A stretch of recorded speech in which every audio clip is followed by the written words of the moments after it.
दोस्तों trending star Khesari Lal Yadav का गाना धमाका होई आरा में 2.0 को आते ही रितेश पांडे को मिर्ची लगी। और देखिए इस लाइव वीडियो में कि खेसारी जी को टारगेट करते हुए क्या बोला। पैसा तो ऐसा पैसा देख ले भैया, तब अंबानी तक के जिया ही ना देतन। एक से एक अमीर अमीर आदमी बड़न, हमार कई गो दोस्त बड़ा सा उन्हीं के परिवार सोने के थरिया में खाला सा। आपने क्या किया है भैया? हमारा एक गाना हिट हुआ था करुआ तेल, उसको गा दिया था आपने तो हमारा कैरियर खत्म कर दिया था। एक गाना और था हमारा अभी बजल नहीं के 5 का है बंद भइल नाच, वो भी गाया था आपने।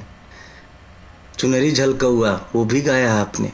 तो दोस्तों अगर आप भी ट्रेंडिंग स्टार, ग्लोबल स्टार और दबंग स्टार खेसारी जी का तगड़ा वाला फैन है तो वीडियो को एक लाइक करके चैनल को सब्सक्राइब कर लीजिएगा। ऐसे चमचों से खेसारी जी का कुछ नहीं बिगड़ने वाला है। तो मिलते हैं फिर नेक्स्ट वीडियो में, तब तक के लिए जय हिंद जय भारत।